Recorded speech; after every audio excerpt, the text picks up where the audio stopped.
Oh, welcome. We got one on. I know Alan was going to join whoever's in the audience right now and jumping on. I am One Divine. It is the One Divine podcast. And I'm super excited today to introduce dear friends, powerful healers, amazing story. And we're going to share that today. I'm going to bring them up and then we're going to just open this sacred space. Welcome, Diane, Cantwell, and Ivor, Warren Francis. Thank you. So nice to be here.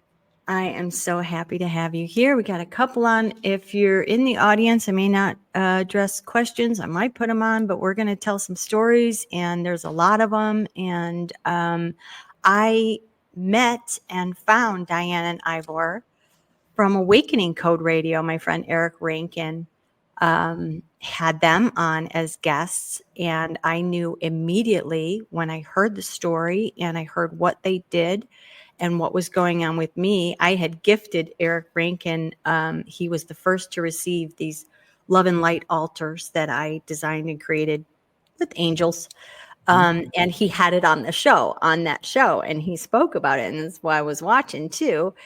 But I was also watching these two and hearing their story. And it turned out that they were in Studio City and had just moved up to where did you move up to in the hills? I can't, I always forget the name. Lake Hughes? Lake Hughes. And then they had moved operations up by Lake Hughes. But at the time, I thought it was in Studio City, and it was no accident. They were talking about the depth of the Thoughtform work and how it is like, and Ivor started speaking my language right away. He was talking about how it's like on the hard drive, right? And I knew that made total sense to me. Like, you can delete a hard drive. I was a photographer at the time. You can delete a camera card and the pictures will still be there until you write over with other files, right? And it made total sense. I knew that I was supposed to go to them, and I kept their information kind of in my back pocket until I was prompted to go. I'm just going to open this space in a moment, but I just wanted to share how I came to know them and work with them and the timing of it. And it is my hope too that, and this goes out there, there's probably other people who know, yeah, I'm supposed to do this. There's so much to talk about because I just recently had a session on Sunday, and we'll talk about that today. And I want to talk a little bit, just a highlight reel about the work that they did with me and how instrumental it was at the time. I was already having awakening and downloads, but how it catapulted things, how it changed the trajectory of everything with the Templars, with, I met Alan Green, who was already on here as a guest. And it all, the whole thing, where I am right now is intertwined with meeting them and the work that I did with them. So kind of a big deal, this show today for me. I'm very excited to have them. But before we get into the amazing stories, we were talking backstage before that we will probably have them on more than once because there are more stories to be told and information to be shared than can probably be encapsulated in one session here.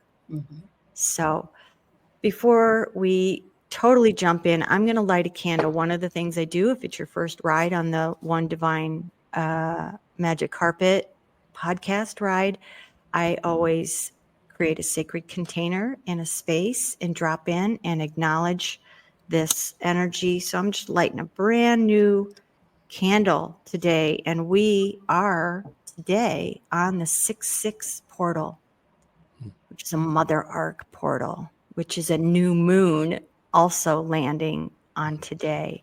So it's a very powerful, energetic day. I know many people have been wiped out by these energies. Of course, we've got the solar, the sun is just doing its thing now to help with these ascension energies. So it's really important to keep a pristine container. And I like to make everything sacred anyway, including my name. So That's a whole other story. Let's just drop in for a moment together, whether you're here after or live. Thank you for joining in this beautiful gathering. Mother, Father, God, all of our guides, ancestors, angels who need to be here, gather around the fire, that we create a sacred space. And we are so grateful for these amazing synchronicities and interactions and this divine plan that is unfolding beyond our wildest imagination. Thank you. We call in protection, energetic protection with all of our angels around this container, that it is kept pristine and holy, and that we reach anyone who needs to be reached at this time, that we receive any messages we are supposed to receive, any facts or information that we are to share, that we are open antennas and broadcasters for that work. Thank you. Thank you. The circle is set. Thank you. Thank you. Yay. All right. Okay. Anybody that's on can comment from any platform. Tell us where you're coming in from. I am broadcasting here live. This is also an exciting day. The first One Divine podcast broadcasting live from the Mothership HQ in Mount Shasta, California. Mm-hmm. One of the things we talked about with Diane and Ivor on Sunday was that this is an octagon, and we can get into how sacred that space is. I'll give you a little. And I've been doing some work with another on the team. I would call the Essene team, the Mother Mary team, the Family of Light team, who brought in the mother wheel in our work last week. And I was like, this is the mother wheel. Nice. So Also the medicine wheel, don't forget. yeah, and it is. And it's 8, like the Dharma, right? The Dharma wheel too in Buddhism. So it's really powerful. And the wheel thing has been integral to a lot of what I received. Yep. So it's been a decade since I began work. I believe maybe 11 years even. I think it was 2013. Yeah, that's when we met you. Yeah. Yep.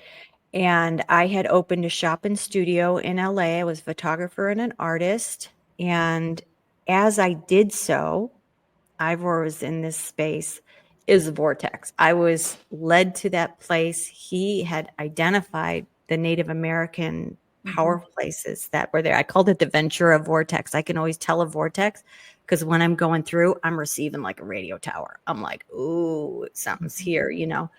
And my shop, I was having massive kundalini awakening, massive information. Like I was downloading the internet. I would stay in there until 2 and 3 in the morning when my kids were at my at their father's and recently divorced. And the amount of information that was coming in was so profound. And when I saw Diane and Ivor, and that's why I got kind of linked up with Eric Rankin and a lot of the LA crew who were doing some of the big work, some of the big awakening work. And we just found each other as we are now. It was probably 6 months I held on to your information, and I had all of a sudden, my mother had passed, who was bipolar, and there was a lot of stuff. It was kind of a relief for her and for us that tornado was ending, and we didn't have to worry about where she was and what would happen. And then all of a sudden, I had a tornado around me again of these same crazy, chaotic energies, like people in my life, all of a sudden from every direction. And I knew I've got something in here that is duplicating that. That's not gone. She might be gone and situations might be gone, but now it's time. And I called, and I'll never forget, you were in the kitchen, you were plugging in a new coffee maker. And Diane's on the phone with me. And I said, I got their information from Awakening Code Radio. And then I hear Ivor in the background going, it's 11:11. And it wasn't 11:11. It just was 11:11 on this coffee maker that they had put in. And I get the most angel numbers. I don't know about you guys on clocks that are wrong. So I have ones that are broken. That's fun. That's why I always like the cracks are where the light gets in, right? Funny, I forgot about that. Yeah. Yeah. And I've had that with you, Ivor, in particular, many times, like when we end up connecting, it's 11:11. Mhm. So I went to them, and my first session, it just blew my mind. And I'm actually wearing a short, chunky necklace like I used to a lot. Now I wear a lot more longer ones or whatever. And some of that started shifting after my Thoughtform Healing session with them, because my first Thoughtform Healing session was about, I had been in the French Revolution, and I got, and I remember I don't know if you've ever heard the other part of this story, because I'm going to tell it. I had this, like, it was like metal rings, kind of this chunky necklace, and it was all rings, and it was silver, and I would wear it a lot. I really liked it. And as soon as I walked into the room, I said, I'm getting to take this off. And Ivor pipes up and says, you're protecting your neck. You're protecting your neck, because he already was getting the information, because we were about to begin in session. And I had always been a little obsessed with the French Revolution when I was a child, and reading Tale of Two Cities and all of that. And my biggest thing was like, what could happen in a society that would turn regular good people into carrying heads on sticks? Yeah. You know? And everything that he said, I was crying during the session as he was naming, this may present itself as you don't like big crowds, check.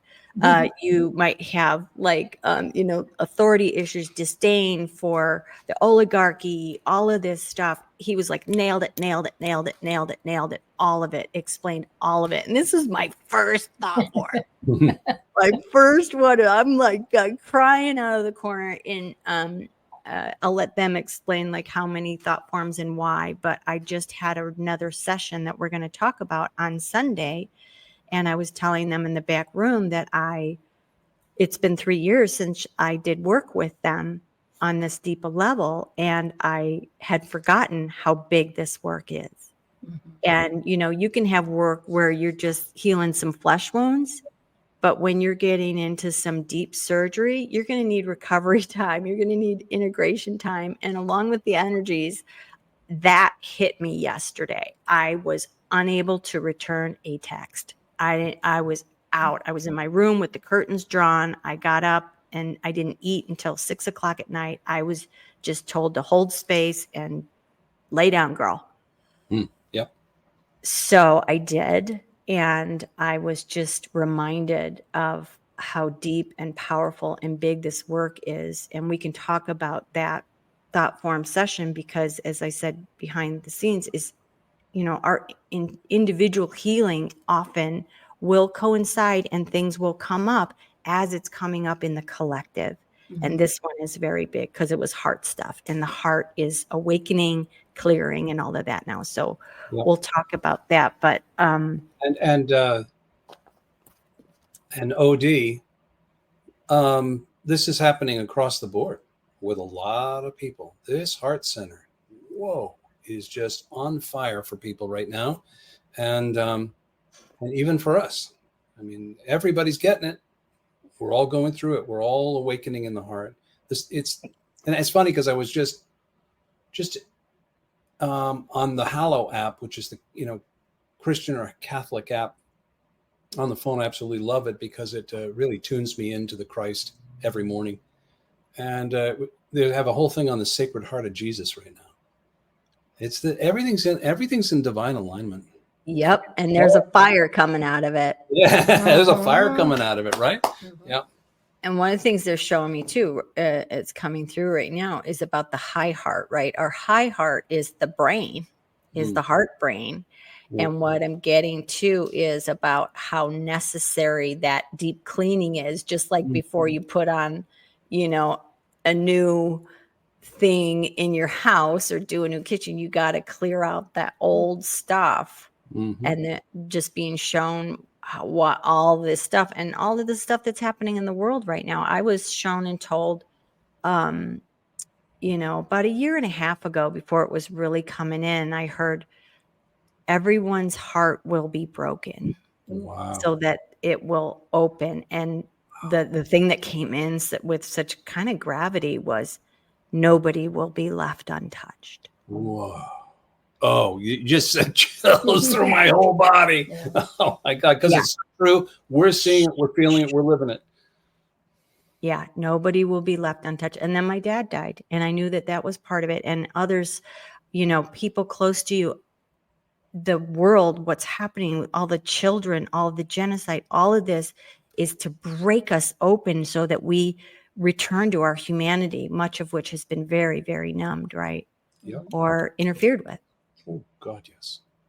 God, yes. Oh, my God. The stuff we deal with day to day on so many different levels. We were just talking with somebody about targeted, people who are targeted, literally. This is a thing. I used to think that maybe it was, I don't know, not a real thing, maybe because I didn't have any personal experience with it. But the more we have dealt with people, clients through Thoughtform Healing, we've come to realize, oh yeah, this is for a real thing. And some people are really suffering from it.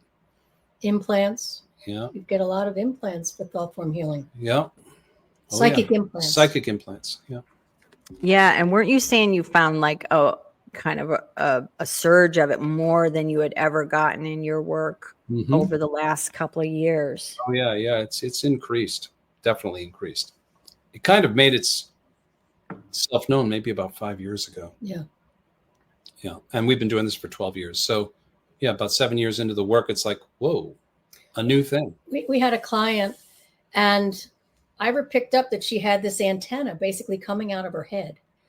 And we go through a whole process when we identify that, when he can identify the thought form, he says when it was created, the whole situation around it, whether it's a past life that's being carried forward and you're repeating the pattern of a past life. So how could you clear something? You do all this work in the present moment, but you don't know where you're like, what happened? Why am I such a victim? I'm a good person. Yeah, well, kind of, it's like a karmic balancing that you might get from a past life. What our work does, it ties the through line from the past life to understand your current reality. But with this particular person, she had done sessions before, and all of a sudden this thing came up. And every night she would get up in the middle of the night and she'd run downstairs and check her phone. She was addicted to her phone. And so Ivor picks up this thing. He goes, and it was something unusual. He had never seen it before. He goes, I think it's a psychic implant. It's like something. Anyways, when we went to take it out, we'd have them go through a process where they say different things that we ask them to say to identify it. As she's saying it. Now, she's done sessions before. She literally was slurring her words as if she could feel it. And it was like she couldn't even say the words. To release it. It was so deep implanted in her. Yes, it was really very different. Yes. Very different. That's the first one we ever encountered. Right. It's like you were really, something was really attached deep into the psyche. Yeah. We were really floored by it. And then we could see clearly that it was attached to her cell phone. So very interesting. And the recommendation was no cell phone at night. Turn it off. Put it downstairs. Turn off your energy. And turn off your modems. Turn off your. I've gotten that guidance. I've heard that guidance was just coming through again in Saffron Sitar's container, and the luminaries, very high end work we're doing. 100 people, masters from all over the world. I was told get in there. She's on the mom team. And that was coming through one of her last things too. And I got that warning even when I was in Egypt too. Put down your phone, get it away, or I'll go out in the woods and not do it. So, anything in excess. And I just want to caveat this entire conversation that we're starting to enter into. We on the call here, none of us go into fear about any of this. This is not about the boogeyman coming to get you or whatever. And everything being all one, essentially, a lot of these things might be tenacious, might be really intense, but the dark is indeed working for the light and with the light so that it's pushing this deep stuff to come out. Yeah. And that's where I came back to Diane and Ivor and was guided to do some deeper work because I was having some interference and some distortion in my field, and it was time. And I always say it's like a loose tooth, like it's coming up anyway, and it's getting loose. It's in my field, and then you just need a good dentist to help get that all out, And I had a dream the night before, on Saturday night, before I did my session with them. And I believe it was this thought form who knew it was about to be evicted. I literally was like a guy, an addict, saying in the house, which the thought form ended up being during this time period that I was in this house in Chicago, my house and my marriage. And it said, I'm not going to go. You can't, I'm going to pull some, in my dream, it was like he was going to pull some legal stunt, that you can't get the tenant out. But what I realized after I did the work, I'm like, oh, this was the thought form going, I'm not going to go. Yep.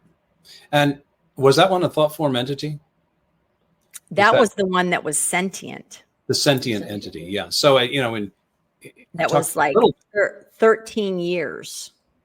That's right. Period of 13 years. And in other words, sentient entities form in a couple of ways, really. It's essentially two different ways.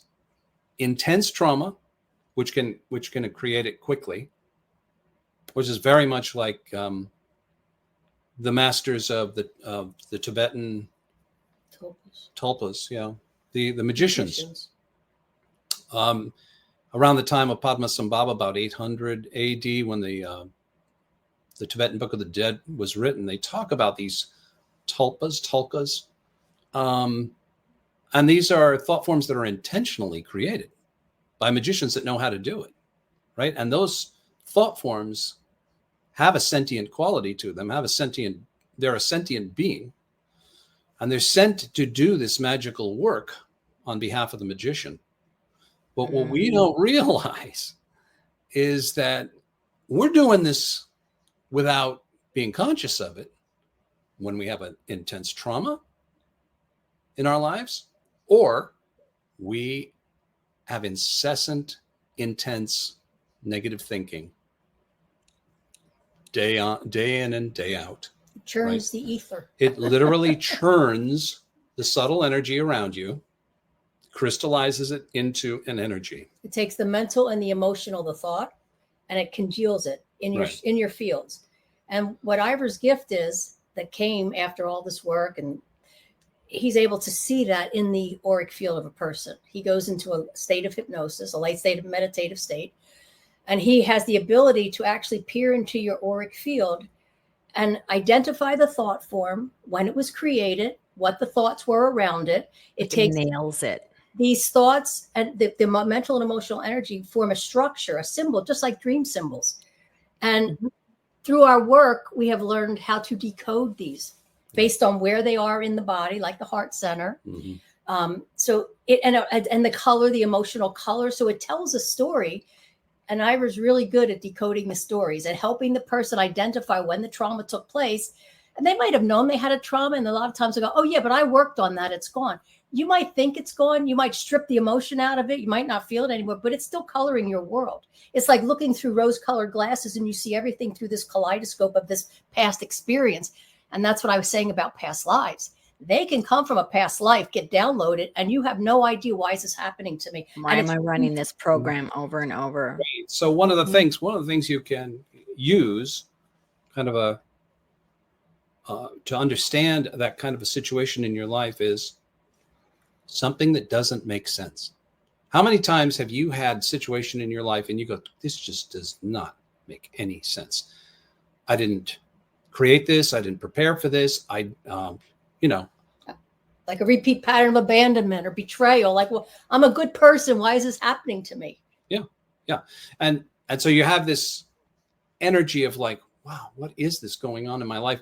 And a lot of times that's either going to be a karmic push from the past, something coming from the past to work itself out, and it comes and it makes itself known, and it can show up in a dramatic way, right? Sometimes a shocking way in your life, and that it can either be karma or it can be a life lesson that's coming in to be worked on.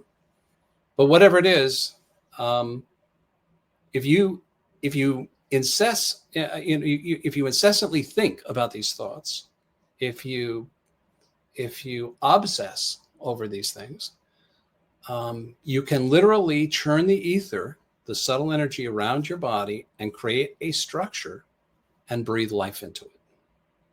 And that's what we call a sentient thought form entity.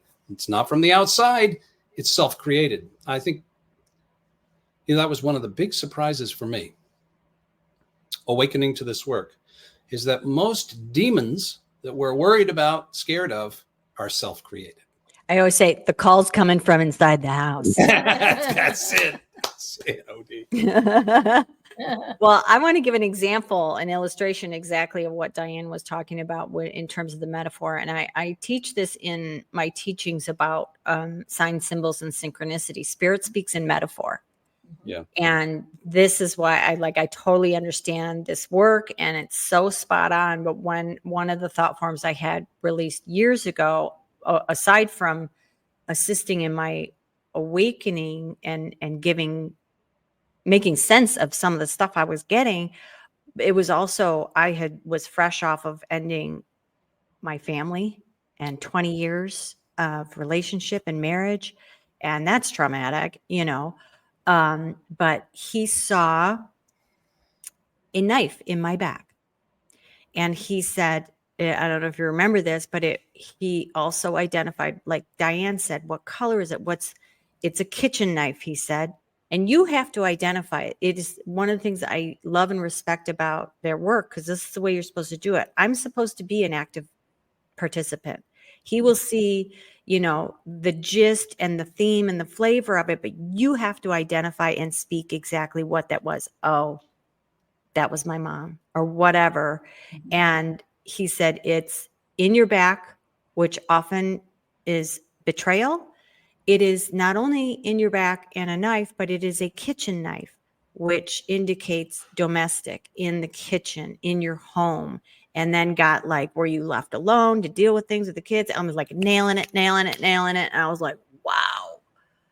But that's an example of what she was talking about, how specifically these metaphors that spirit speaks in, and what his ability is to see them, and help get that betrayal knife thought form out of my back.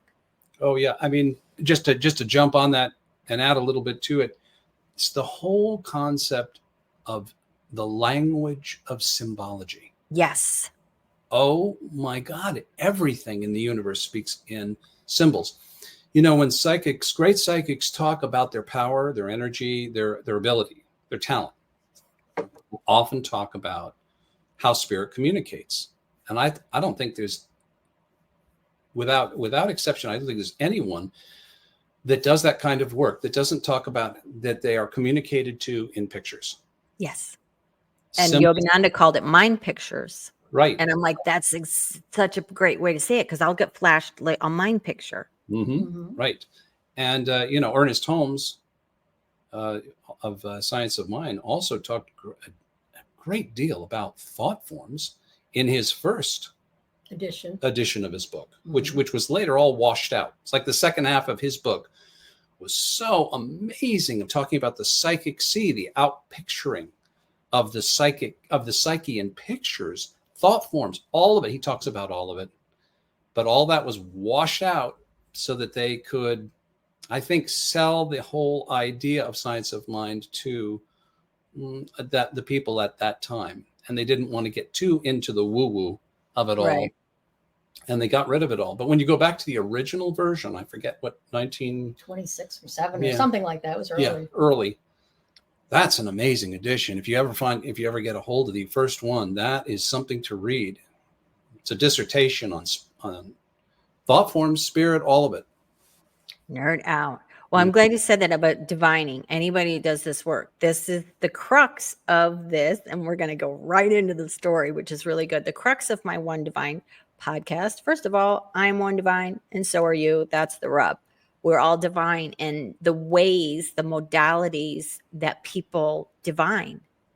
How do they speak with spirit and divine? And that fascinates me. And I think it'd make a good show and story. So I did. And I was guided to do this. Our Right. stories are so important, and having us tell, especially for those, there's a huge new wave right now. It's like we have never seen before. It's been a trickle is what they're saying. It has been a trickle of awakening compared to what is coming. And that these stories and these healings and in all of this are going to be necessary for those who are seeking it. They said to any of the light workers who have been struggling financially too, or to reach people or whatever, guidance said, don't worry, just keep going, stay alive, however you got to do it. You got to be a barista for a while, whatever you got to do. The problem is not going to be whether or not your work will be prosperous or received or whatever. The problem is going to be getting it to enough people who need it. Right. So, hang on a second. Why is my computer telling me there's a low battery when I am plugged in here?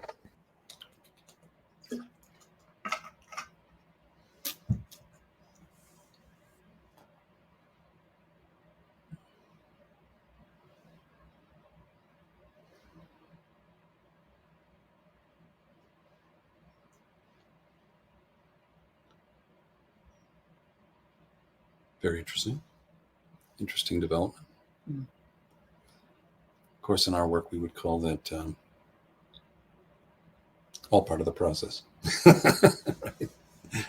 Oh, we're not hearing you. You've got to take off the mute. Unmute mic. Okay. There she is. What's the metaphor? The plug was there was two plugs and only one of them was working. I always look at the metaphor. What's the symbolism in the metaphor? That comes all the time in Thoughtform Healing. We were doing a session. It was a Skype session. We were in New Mexico. The other person was in South Africa. And all of a sudden, it was this, we were talking about the thought form. There was the lawnmower guy came up or the leaf blower, whatever. It was so loud. At the exact same time in South Africa, the same thing happened. They had all this crazy lawn work going. We had to take a break. We're like, wait, we got to wait until this clears. Eventually it cleared. And it was an entity. We find that a lot of times with entities, they don't want to go. They don't want to go. And yeah. A real ruckus. And as crazy as that sounds, it's just amazing how impactful the energy you carry in your field is upon your environment. Oh, yeah. I've had it happen many times in ceremony. It happened in Saffron's container when we were removing reptilian stuff within us. We're reptilian too. Like we got the whole salad, y'all. So you have a reptilian brain, right? Your brain stem. Yeah. So clearing some of that. There were 2 times when she went out, when it just like cut, and it was at these like really key powerful times. And I've experienced that too. So it's for realsies. Yeah. So with that, we're going to talk about how I always ask people on this show kind of where they were at before they got the big lightning bolt or received whatever. And I already know some of the story of Diane and Ivor. I want to talk about how this came about, what experience opened you up to this, and a couple of things I definitely want to know: how you met, and then how this happened, how the modality of Thoughtform Healing came to be. I think I should start because we always start at like when it happened. But when I go back to 2008 or even 2002. Yeah, I wanted like the lead up because people before, yes. So my lead up was from I had gotten divorced in about 2002. I had a friend out in California who had a church, a Science of Mind church. And every summer I would go out and I would go to this place called Asilomar. And it was a spiritual retreat. And I thought it was great. And every year the pastor would make the announcement, Diane's going to move to California. And everyone, yay, because I had met all the people and we were friendly. And I go home and I'm like, I went back to Florida and I'm like, there's no possible way I could do that. I have a life. I'm like I'm a teacher. I'm in the system.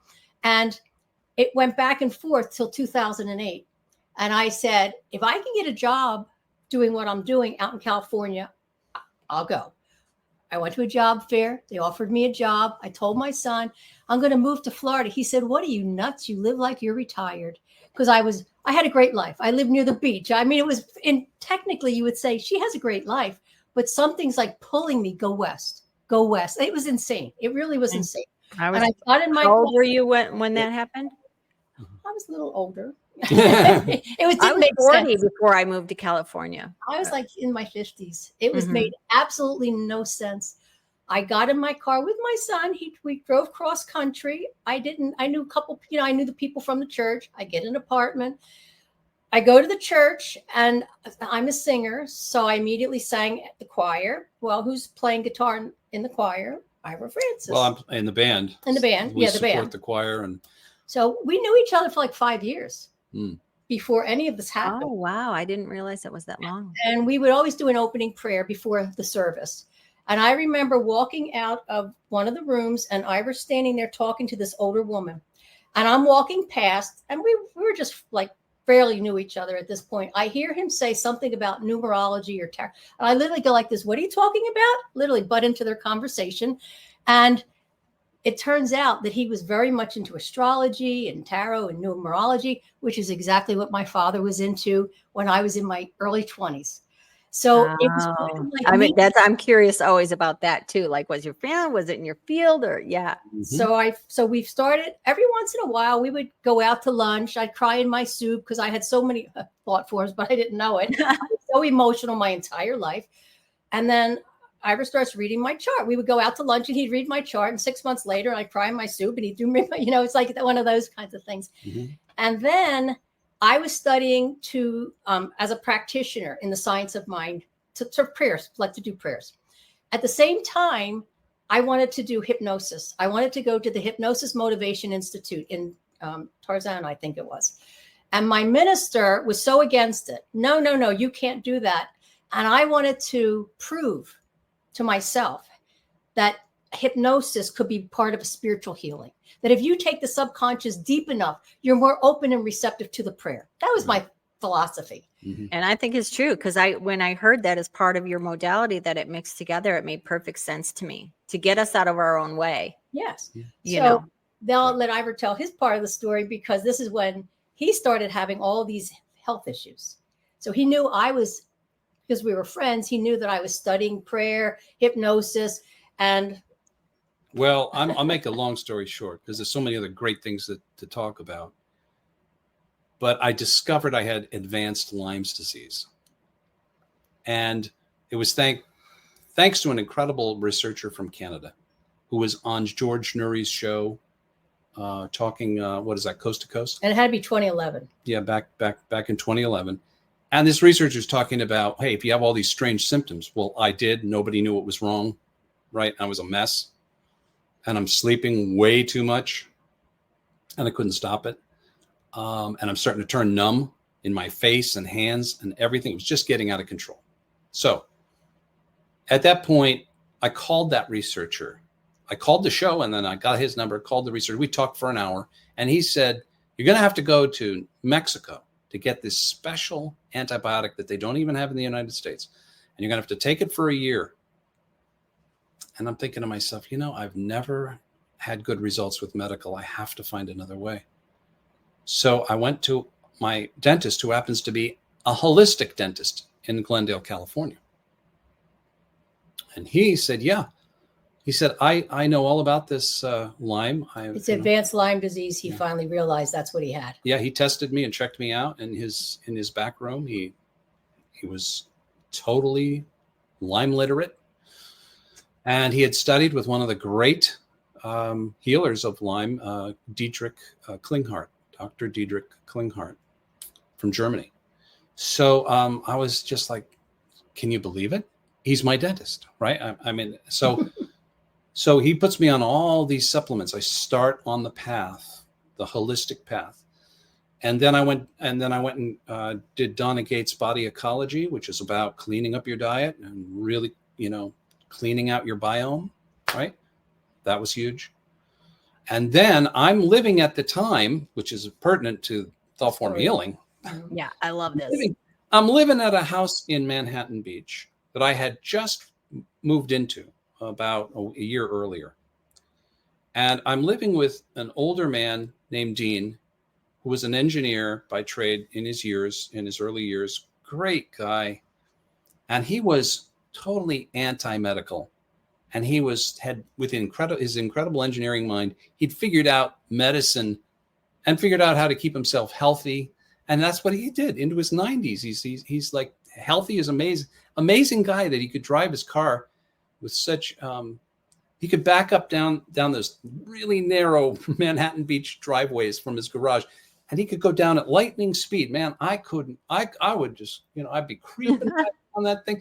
But Dean was, at 90 years old, it was so coherent. But Ivor was in the house because his friend's mother, who was Dean's wife, had just died. Right. So he needed a companion. And I needed a place to work on my dissertation because I was in my doctoral program in music. And I needed to write a huge amount of music for my recital. So it just worked out perfectly. My friend calls and he says, look, Dean needs somebody. You need a piano and a nice quiet place to work. Would you come down and stay there? And I left the valley where I was staying and I moved in there. So a year later, I find out this thing about the Lyme's disease. Well, it's Dean who comes down the stairs after, I've talked to him about it. And he's got this machine in his hand. And he said, Ivor, I think this might help you. I had no idea what it was or that he even had it. It was a frequency generator, like the Rife frequency generators you might be hearing about. That's really been coming in. Oh yeah, if you haven't done a show on Royal Rife, you really should. It's just too great. There's too many great things to talk about, and you and I could talk about it for an hour. But the idea is that you take these frequencies and you connect them to your body, right? This energy, and you run the frequencies through the body, and those specific frequencies for Lyme bacteria help you to destroy the actual bacteria using audio frequency, electric energy pumping through the body. Well, that was the thing that did it. 3 weeks later, I went into... And you were sleeping like 12, 14 hours a day, weren't you? Yeah, about 14 hours a day. And I would go and do my, at that time I'm working as a musician, right? Diane told you I had my Sunday gig. I had school. I was going to USC and I'm working like crazy. And on my doctorate. And at the same time, I'm playing a show at night on guitar in Hollywood. So, and it was actually coming home from that show that I heard that radio broadcast. So here we are in the house, and I'm working on this Rife machine thing. I'm hooked up to it. 3 weeks later, I go into what's called a Herxheimer reaction, which is the die-off of the Lyme that you've been killing with those frequencies now releases into the body as a neurotoxin, and it was like I'd had a stroke. Oh my God. So for 3 weeks, I couldn't move. I could barely get to my job. I was so dizzy. I just had to get myself into my chair to play my cues, and then put my guitar down and get out of that place and back into my car and get home. It was a terrifying time. I couldn't eat. I could barely drink water. And I was still sleeping a lot through that whole thing. In the middle of the night, you'd wake up and you'd be swimming dizzy from all the stuff that's going on, completely numb, like you've had a stroke. And then 3 weeks later, boom, I wake up one morning and it's like I'm 15 years younger. I jump out of bed. I feel like a new man. I feel great. But I knew, okay, the Lyme was there, right? But there has to be an energetic component. I'm going to need some help. So I knew from hanging out with Diane and being part of the Science of Mind Church, I knew about spiritual mind treatment, which is what she did at the church. She was a practitioner of spiritual mind treatment, which is an incredible process in itself. It's like knowing the truth with words and in your consciousnness and knowing the truth for someone to help them, kind of align their mind with the highest and best. And she came, I called her, I said, could you do a spiritual mind treatment for me? Would you come to the house and do it? And she did. And that's how it all started, Robin. It was because of that. She came down to Manhattan Beach, first time, and she's in the house and she does that for me. And it's an incredible process. But when she gets up, she's talking about this class that she's taking, these classes she's taking at the Hypnosis Motivation Institute in Tarzana, and how she wants to prove to her pastor, who pays my paycheck on guitar, by the way, very grateful for that. And she said, do you have any books that might, on ancient wisdom or anything like that? Well, I'm in the house. This lady who's just passed away, she was the an editor for DeVores and Company. Anybody that knows spiritual books, metaphysical literature, knows DeVores and Company. They were a great publisher of that kind of stuff. And that's how I always knew her, because I was friends with her son. We went to undergrad music college together and became composers. So we'd been friends for a long time, and I'd known that house for a long time. But I'd only ever known her as the editor of DeVores and Company. So that night, as I was leaving the house, I'm walking out the door, and all of a sudden there's a bookcase by the door, and it caught my eye, and I backed up, and there's a book called Master of the Mysteries. I pull it off the shelf, blow all this, literally was this much dust on the top. Wow. I blow it off, and I was across the room. And mind you, these are not his books. It is not his house. And I said, can I borrow this book? And it looked like a picture of Houdini on the front. I have gotten that Houdini vibe from. He goes, yeah, what do you want that for? He said, I have all these metaphysical books upstairs. Don't you want one of those? I said, no, I want this one. And then I did take one other book. I forget what it was, something on consciousness. And I left. Cosmic Consciousness. Cosmic Consciousness. And I left. And Ivor was hemming and hawing because they weren't his books to give. But he kind of said, all right, I'll tell Dean. I'll tell Dean later. So I go home 3 weeks later. I didn't have a chance to read. I was so busy. They stayed on my bookcase over my bed. 3 weeks later, all of a sudden I wake up at 3 a.m, from 3 to 5 out of a dead sleep. And I'm sitting in the living room going, what the heck do people do that wake up in the middle of the night? It had never happened to me.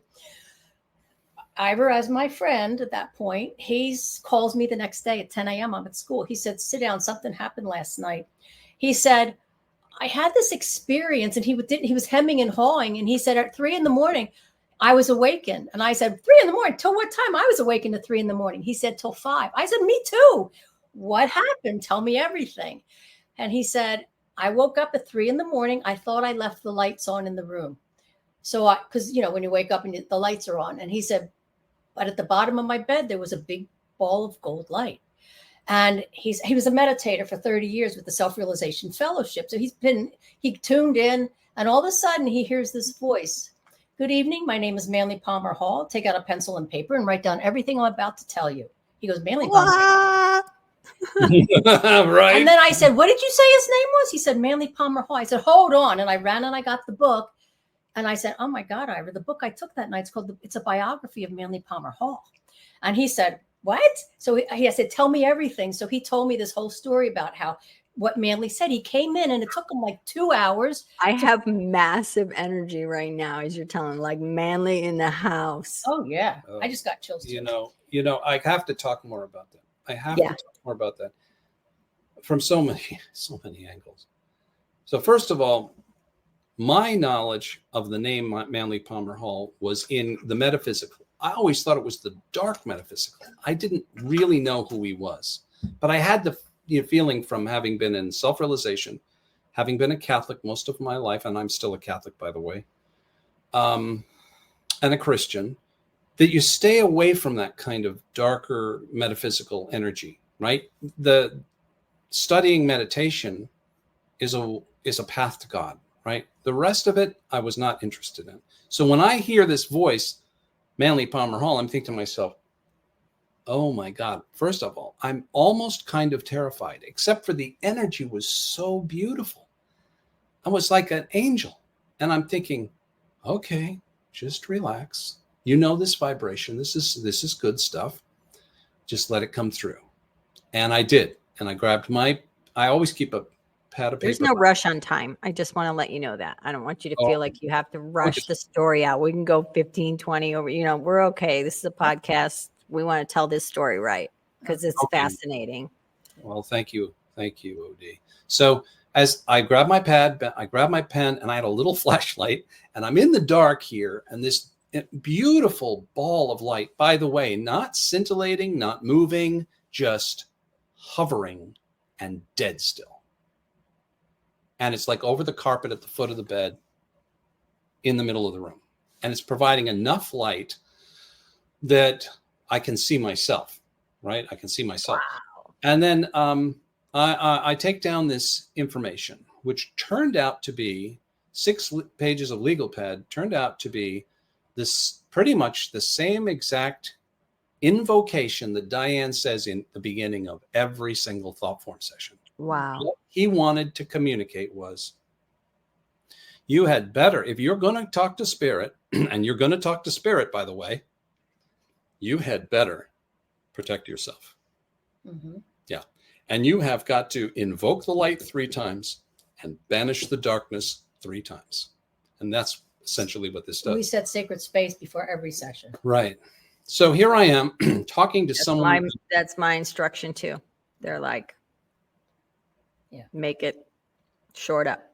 Yeah. There you go. So I'm talking to someone that I'm a little reticent to talk to in the beginning because I'm not sure who he really is. But I get that beautiful feeling. He's so eloquent. This voice is so eloquent. The language is beautiful. And it's so coherent. It's like I don't have to fight for it. And let's not forget, I've just gone through this massive clearing of the Lyme's disease. I'm like as clear as can be. I'm on this diet that's completely got me cleaned out and clear. I'm drinking water and taking all these supplements and eating this clean, super clean food. I had been prepared. I had been prepared. That whole Lyme disease, that whole terrifying experience was about preparation, body, mind, and consciousness. And there's so much to say about that. But let's get back to what happens. So at the end of that channeling session, he literally says to me, as clear as day, in the morning, I want you to call Diane and tell her what we've talked about. Tell her exactly what's happened. And I'm going, did you really say that? And then I'm thinking to myself, are you kidding? If I tell her that, I'll lose my job at the church. They'll think I'm, possessed and woo-woo and nuts. And I can't tell her I hear voices in the middle of the night. I mean, I like Diane. She's a lovely, lovely lady. I'm not telling her that. Maybe I'll marry her someday. That's pretty funny. So we go back and forth. He says, tell her. I'm saying, I can't do it. I can't do it. And basically it was like, I finally acquiesce. I finally realize he's not going anywhere until I agree to this. All right, Manly, you got it. I'll tell her in the morning. Lights out. That was the thing that he was so adamant about. Isn't that amazing? So why? Well, when I call her in the morning and I'm terrified to tell her this story, and what is it that was prepared? We were both up from 3 to 5 in the morning. She was already ready for the information because she doesn't get up at that in the hour of the morning. The way had been made. And she took the book. She's like, oh, this guy? Yeah, there you go. Yeah. OMG, right? So when she gets the book and we realize, oh my God. But it gets biography. It gets better than that. Yeah, it gets better. So biography of Manly Palmer Hall. So we hang up. Excuse me. So we hang up and I realize, OMG, she's had those books for 2 or 3 weeks now, and I haven't told Dean yet that I let her borrow the books. So I get up and I go to breakfast. It's about 10 a.m. He's sitting there at breakfast in the kitchen. We'd always have breakfast in the morning. And we had coffee. And we're talking, and I go, Dean, I said, I have to tell you something. I have to confess something. I said, when Diane was here, I let her borrow 2 of your books. And he said, oh, what 2 books? And I tell him. And he said, oh, those books? Those aren't my books. Those are my wife's books. I don't read that crap. He said that she can have all those books. As far as I'm concerned, take them. And I'm like, whoa, I had no idea, right? That first of all, I didn't know Dean was so down on this, on the whole spirit thing. But at the same time, I'm like, okay. And then he takes a sip of coffee and he's thinking for a second. Then he goes, so what was this Master of the Mysteries? I said, No, what book did you give her? Oh, I said, what book? Yeah. Okay. He said, what book did you give her? Okay. And I said, Master of the Mysteries. It's the autobiography of Manly Palmer Hall. And he takes another sip of coffee and he says to me, oh, Manly.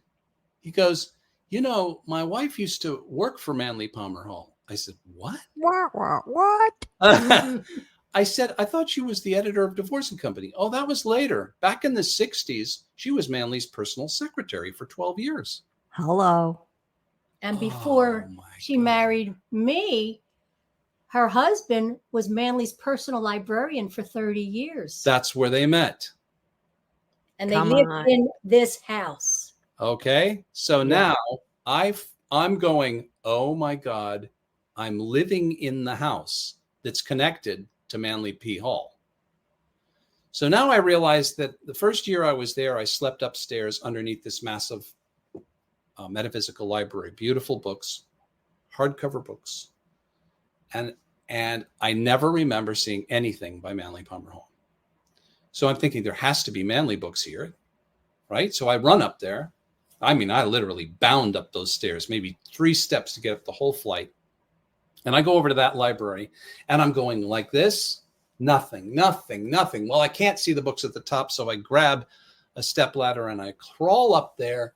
And the top one is jammed up against the ceiling, all Manly Palmer Hall titles. Wow. I don't think I ever heard that part. You start pulling them off and opening them up, and they're signed to his librarian, and some of them are signed to his personal assistant from Manly Palmer Hall. And some of them are proofs, pre-published books. Oh, wow. It's a treasure trove of mystical memorabilia. So I want to interject just about Manly Palmer Hall, which I wasn't aware of Manly Palmer Hall until I started working with Ivor and Diane. And then he started coming through to me too. And this happens.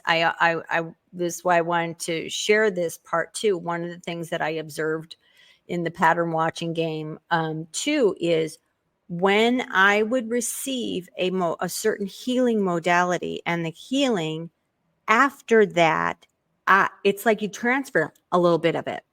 Mm-hmm. I would start seeing a little bit more and get that modality a little. And also those who follow, I know David Wooden's on here, and hello, Jeff and Linnell. But a lot of our tribe, our spirit science tribe, we are, merging those together, and we know about quantum entanglement, and the soul groups, the oversoul groups work through quantum entanglement. You're like, might be a fragment of this. Mm-hmm.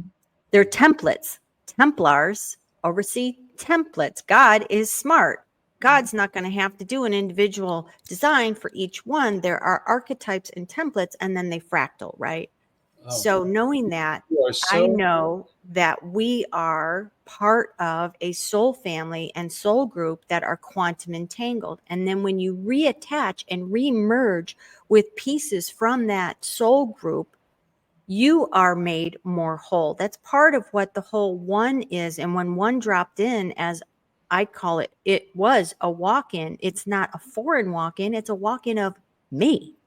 It's a walk-in of all of my other parts.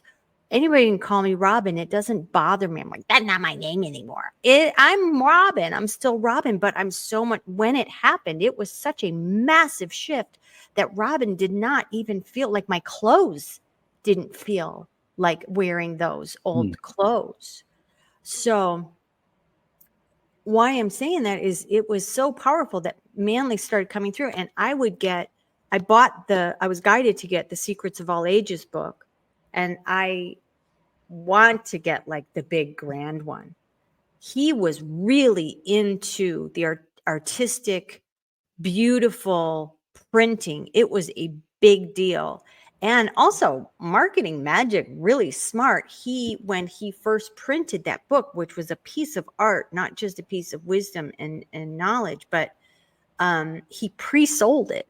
Mm-hmm. He pre-sold, and everything was letterpress. I mean, I'm a fan. I'm big in the printing. My only tattoo is letterpress. That's one. And it's I went through the process as an apprentice working with a printer, and he was into that. And I would be guided to that book. So that book, it cost so much per piece to do. And he pre-sold it. It was like $70 back around the turn of the century, which is a lot of money. A lot of money.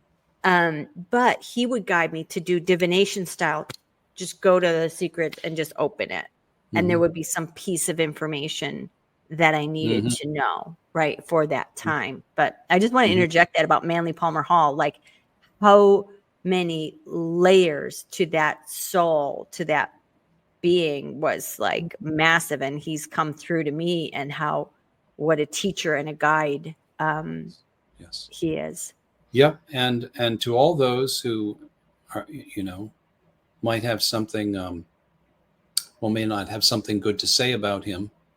I understand. But he was a philosopher, a researcher, and an amazing interpreter, synthesizer of ancient wisdom. And, we owe a lot to understanding the past, metaphysics of the past, and ancient wisdom to Manly P. Hall. So whether you see that as educating you as to about the dark side, or whether you see that as enlightenment, it doesn't really matter. Where I'm concerned with Manly P. Hall, he was my teacher for 18 months, among others. Among others. Like I always say, it's like a revolving door. The ones come in that need to give you something. That was right. And I should probably say at that point, after I found out that that I was in the house of Manly Palmer Hall and I found all the books, later that week, I was in the recording studio, because I'm still just a musician at this time, right? I could not fathom the idea of healing work. Helping other people, terrifying idea. What, that kind of responsibility? Never in a million years. Me, never in a million years would I take on that responsibility. So I'm in the studio. Diane had agreed to come in, and we're just still friends and musical friends at that, to come in to do a vocal on something I was working on. So she came into the studio. What was that evening after we finished that session that I had that tablet in my bag. And I said, this is what came through that night. It looks like an invocation to channel in the light and safely. You're doing hypnosis. Edgar Cayce was put into hypnosis when he first started channeling. Would you like to try it? Would you like to put me in hypnosis and try it? We were just game enough to do it. So we went over to our house, and it started Friday nights, this ritual of contacting spirit. And it was an amazing unfoldment of knowledge. And Diane took notes, copious notes. At a certain point, we got a decent recorder. We started recording the sessions too. And what happened is that Manly, I would put him into a light state of hypnosis. We would ask Manly to come in and give us information. When we look back at those notes, which made no sense at the time, they literally described what we do now for Thoughtform Healing, the way we do it. But it was so, I'm like, Ivor, this makes no sense. I've had that happen. You're laying on the sofa. Like, how is this even possible? It doesn't even make sense. Right. So this went on. So every Friday night, that's what we did. Instead of going to the movies, we would do a little channeling session, and I take notes. And all of a sudden, after about, 6 weeks or something, all of a sudden, this woman came through. Oh, Manly goes, I would like to introduce you to Annie Besant. I'd never heard of Annie Besant. I'd never heard of Manly Palmer Hall. Nothing. Annie Besant comes through, and first thing, and she'd say, read my books. And I'm like, okay. And I was just kind of like gleefully taking these notes, like, okay, whatever. And she kept coming through. And then all of a sudden she starts talking about things called thought forms, which I'd never heard the phrase before. Mm-hmm. So this went on for a number of weeks. And every time she would come in, And the way Manly introduced her was so lovely. I'll have to get the notes someday, retype them.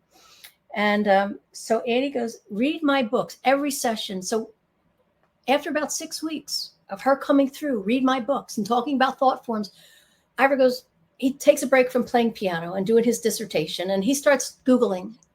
All right, let's just see where the metal meets the road. Is there an Annie Besant? Did she write any books? He types her in. Not only did Annie Besant write books, she wrote hundreds of books. And a former president of the Theosophical Society. Which we knew nothing about at the time. He scans down. He calls me at work. He goes, Diane, you won't believe this. He says, not only did she exist, Annie Besant, not only did she write books, but in 1901, she wrote a book called Thought Forms. And we're like, OMG. Yes, yes. And then, so everything they were coming through, they were teaching us about thought forms and the power of thought forms. And then we got her book and we started to do research. And then we did things on then they led us to the Tibetan Book of the Dead and how they talk about the Bardo state. And the third Bardo state is when since you die, your spirit ascends, you drop to these different stages. And the third Bardo state is when your mental body begins to rematerialize. And what does it carry with it on the other side? Thought forms. All your thought forms. And it says, oh, noble one, do not be terrified of the sights and sounds you are seeing. These are your own self-created thought forms. So on the other side, you are experiencing what, I get out of whatever the life thing is that they take you through. And after that, The life review. And I'm like, oh my God, Ivor, this stuff is in Thoughtform Healing. It's pretty good, but it's for a much higher purpose. And I think it's for when we pass over, it's to get rid of the baggage that we're carrying around so that we can be clean, so that maybe at some point we can ascend and merge with the Godhead, as opposed to just keep coming back here, reincarnation after reincarnation. Yeah, I mean, just imagine invisibly having all of these cords tied to your waist. And all of those cords are tied to a very heavy suitcase that you are carrying behind you, dragging behind you, all through life, that contain all of your self-created thought forms. Now, not all of them are entities like we were talking about before. Some of them can be static symbols. The dagger. They can hold the energy of the experience, right? But as long as you have these thought forms in your auric field, you are influenced by them daily. Right. You are recreating those experiences daily, whether they're outpicturing or not. You're marrying the same person over and over and over for some reason. And Changing costumes. And you don't know why. Mm-hmm. So what if you could cut the cords on all of those bags you've been dragging with you? That's what Thoughtform Healing is all about. And that's what came to us. And when we finally made the leap to help others with this scary prospect.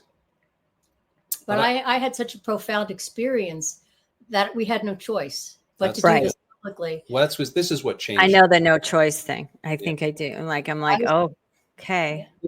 This is what enrolled us into the service. So I was at the Hypnosis Motivation Institute doing my hypnosis, and they had to do a speech class. And the teacher, the very first night, gave us a prompt. Did you ever have one of those days? And I'm thinking, oh, did I ever have one of those days? Oh, yeah, January 24th, 1974, at 12:45 p.m., I was a world-class gymnast. And in a split second, I fell from the uneven parallel bars. I crushed my 11th and 12th thoracic vertebrae. And in a split second, I was a great gymnast. I was fearless. And all of a sudden, I have a broken back. I'm laying on the ground with my knees over my head, crushed. And all of a sudden, I thought what my mother's line was, you're a nothing and a nobody. And I thought, oh my God, I had been such an athlete. And now all of a sudden, after this whole experience had unfolded of my whole tragic, what happened with my back, 2 years to recover. They said I was a walking miracle. You never should have walked out. They could never understand why I wasn't paralyzed from the neck down. And I forgot about that. So as I'm in this hypnosis speech class, I was the last one to go up and give my speech. And at the time, my left foot starts to hurt. I didn't do anything to my left foot. I'm just thinking of what I'm going to say because I have to give like a 3-minute speech on this moment in time. And as I hobble up to the stage in such agony, and I start saying, this is the day, and I talk about my accident and what happened. I was crying by the time I got into the hallway, because by this point, Ivor and I had been practicing with the thought forms on each other. He'd been releasing my thought forms. I call him from the hallway. I couldn't even get down. It was an agony, as if someone took a sledgehammer and smashed my left foot. I'm like, this makes no sense. I didn't do anything to it. I call him on the phone from the parking lot, and he says, Diane, you have a thought form.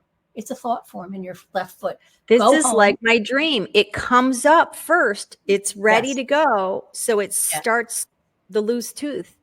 So Right. We call that pre-causation, by the way. So I hobbled to It's my a thing. car. It's happened every session with them, by the way. And I know it's time to call. I'm like, oh, I got one coming up.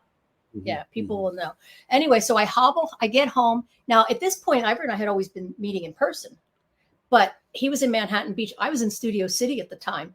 I was in such agony, and it was a long distance. He couldn't just drive over to where I was. And she was crying. I was in agony. I was in agony. So I said, get home, call me immediately. When she gets home, she calls, and that's when I go into session, and we realize that we can do it over the phone. Amazing. This was a huge, which is what we just did. right. And now we do. There's no time. Every continent except for Antarctica, we have done a thought form session on this planet. Yeah. So it's amazing. It's amazing. Yeah, it's amazing because you talked about it. Spooky action at a distance. It's all non-local, all non-time. Yep. You're working through that field. Oh, this is what we were taught through all of this work. And yes, we were taught by metaphysicians. We were taught by theosophists. We were taught by Edgar Cayce, who came through in these channeling sessions. Yeah, for he also 18 comes months. through. Totally on the team. Right. We had an immersion for 18 months, and it was the most spectacular time of my life, without a doubt. And I think Diane would say the same, because it was so guided and so intensely connected. And every little piece of information that came through every day was shown to us, and it materialized. Now, I have to say that wonderful 18-month honeymoon had to end. And they told us in the very beginning. Because the intensity, too. It's like you can't sustain that. They said, this will end, and you will just be doing the work. And that's exactly what happened. Go ahead, kid. Go out there. But to finish the thought form, what happened was that when Ivor checked in, and he said, Diane, you have a cannonball in your left foot. It was looked like an old cannonball, like a greenish. It was dark, one of those black, mostly. One of those old cannonballs. Yeah. He said it's large foot. And so we go through the whole and he said, and it had black clouds around it. And he said, that's shame and embarrassment. He said, were you embarrassed when you broke your back? I said, I told the doctor when he told me, I'm laying on the gurney, when he told me I had a broken back, I said, please don't tell my parents. This had been my whole life. Wow. 9 children in my family, first 6, all girls, all international gymnasts. So for me to all of a sudden, this takes you out of the game completely. You're like the Partridge Family of gymnasts. Oh, that's well, so we cute. also sang, but that's a whole nother story. That's my fault. So that was a whole. I think I remember that. I think I saw an album with you on it, if I remember. So anyway, Ivor takes out the thought form, and Manly had helped him through the session. This is when Manly was still working directly with Ivor, and he said, "Tell Diane she needs to drink 3 glasses of water to clear this." I was still in agony. I slipped out of bed. I crawled on my hands and knees to the kitchen. I couldn't hop. I drink 3 glasses of water. I am crying. I get back in bed. I wake up the next morning and it was 100% clear. And I go, oh my God. I'm like, this is, so it's like, they knew I needed something really big, powerful demonstration. They had to shake her. Because I was like, hey, whatever, the whole time. So you become the testimonial. You're like, there's no denying. 3 weeks later, I say to Ivor, I had to do a follow-up speech. I said, Ivor, I'm going to tell people what happened. Oh, no, you can't tell people. They'll think that we're woo-woo, and I'm getting a doctorate in USC. We can't. I go, this is too important. I have to tell the story, which I did. Two of my co-students came out right after that, and they said, we've been doing every kind of therapy, hypnosis, everything to try to heal their stuff, divorce, trauma, whatever. Can we do a session with you? Overnight, we had clients, and it went to a full practice, and we never looked back. Yeah, by the next weekend, we had 10 clients, and it just snowballed. Yeah. And it's been that way for 12 years. Mhm. Yeah. So, and I started coming to them. It could be a whole show, the story about there, but one of the things I want to talk about and close with, Mhm. that I'm being prompted actually to talk about, is the reattachment of certain thought forms, which Mm. is what happened with me in my second session. Do you keep recordings for that long of sessions? Do you Well, we still have, have my I have sessions? notes. I have notes in storage, but I have to go back and but get we have digital digital. SD cards with all of that stuff. Yeah.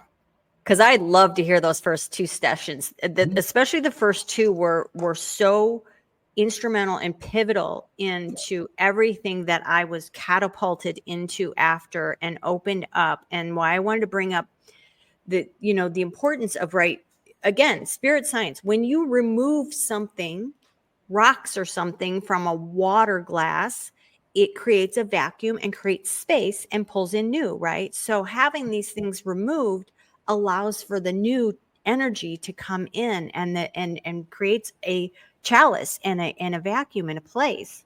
So another one that had me like bawling on the table was, we did outside, when you had an outside space outside of your house. And this is when the Essene stuff came in. I didn't know about the Essenes. I didn't know anything about it. And they first removed, you said you had not done it before. It was a theme of 7 lifetimes where I was a spiritual leader and I had abused power.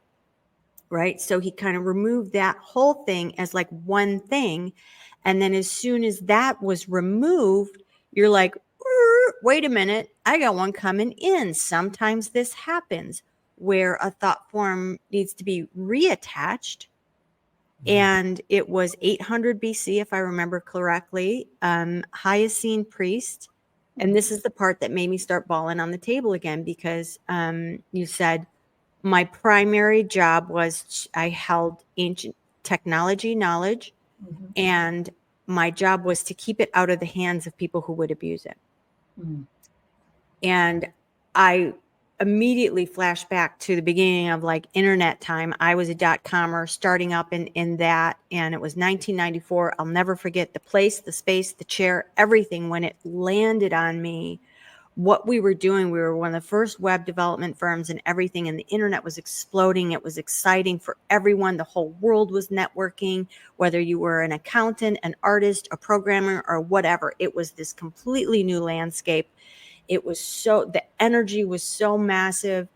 And I was sitting there and I thought, this could either save the world or it's going to end it. Wow. And when you said that, that flashed back at me again, because it was like repeat of that. And you reattached the thought form of that technology knowledge lifetime. And now I walked away with going like, I don't know what that means. Like, I know how the stars and stuff work, or that technology or whatever. And then in the post, like probably 2 weeks, it started. And this is where I started receiving the massive downloads, the teams, I'm like, oh my God, I know this. Yep. Quantum physics, vacuum mechanics, Einstein came in, like all of and it's ascension technology, essentially, and how things work. And I I was like, why do I need to know this? Mm. I'm a single mom. I've always been tech savvy. I mean, it's from lifetimes. I'm artist and tech, both mixed, never separated for me. And I immediately got an answer, and they said, you need to understand how all of this works, how the torus works, how all of these organic systems work, so that you can create systems that work like nature. Right. Right. And that made total sense to me. And then I was like, this is 20, I think 14 or something at that point. And I kept thinking I had Einstein, I call it the Einstein downloads. All this stuff he's telling me about Niels Bohr, and if he had done this, and it was part of the unified field theory, and blah, blah, blah. And then I got, I'm thinking, I'm in my kitchen. I'm like, okay, what am I going to meet? Like a quantum physicists at a party and go, hey, I got a couple things maybe might help. I don't know. I was laughing. I'm in my kitchen. I remember I was cooking for my kids and I was just like, where's this going? And within 4 years, I'm on Resonant Science Foundation's tour to Egypt. I am sitting with quantum physicists, Nassim Haramein and others. Unbelievable. I've never taken a physics class and I understand it. I've been through it. I've been shown it. I've been through a black hole and a white hole. So some debate whether or not there's a white hole. There is. Mm-hmm. And can I mention some of the other amazing names around you? Is that my mention them? Yeah. I mean, there's Nassim Haramein, of course, unbelievable genius of our time, but the unbelievable Alan Green, another great genius. Unbelievable. He sees through things. It's like, I think he sees through walls, that guy. He's so amazing. And the amazing Robert Grant, who's also receiving all these downloads about this mathematics and the sacred geometry and the sacredness of mathematics and mathematical constants. And I've learned so much from these guys just from one sitting down with these guys one time. But you see the domino effect? Like I started working with you. I met Michael. I met Alan. I introduced Alan to Robert. And I did a previous episode about Terrence Howard and how we had all gotten together. We got together because Ivor was coming. Like the family is reuniting and we're getting it done. It is unbelievable. It's unbelievable. And to see you sitting there among these incredible minds of mathematics and science, it's like, wow, Robin. Unbelievable, Robin. What a journey. You go, girl. What a journey for all of us. And we are just meant to remember and to clear this stuff, not only for ourselves, but for the collective. Remember, when you're doing this individual work, you are quantum entangled with ancestors and generations and the collective. And many of us who know enough or we're brought here just to do that. Because you think like everyday guy, like they don't know about Thoughtform Healing or whatever. What are they going to do? They're all like, and spirit, because I was getting a little crabby about it. I was telling my friend on the phone this morning, Jeff, who's on here, like I was being a little pissy with spirit, which I can get just like a little baby. Why did I got to do that? I've done enough work, and kind of like, what is this about? Why am I getting interference? Shouldn't I be able to deal with that? And they're like, and I was saying, somebody sent me something about how ways that people can get compromised energetically. I'm like, how's the regular human going to know that? Like, this is like, by that list, it was like being a human is going to get you compromised and messed with, and then spirit came in very quickly. Little girl was saying, that's why you came.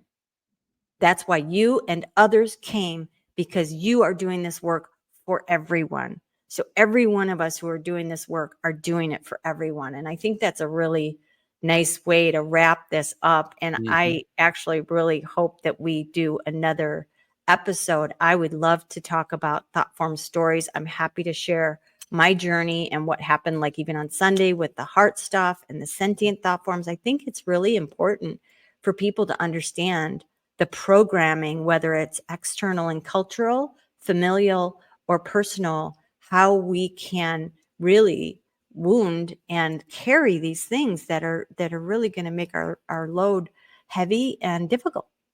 Can I add a cliffhanger to this episode? Do it. You're in Mount Shasta now. You're in the octagonal room. You're in the mothership, right?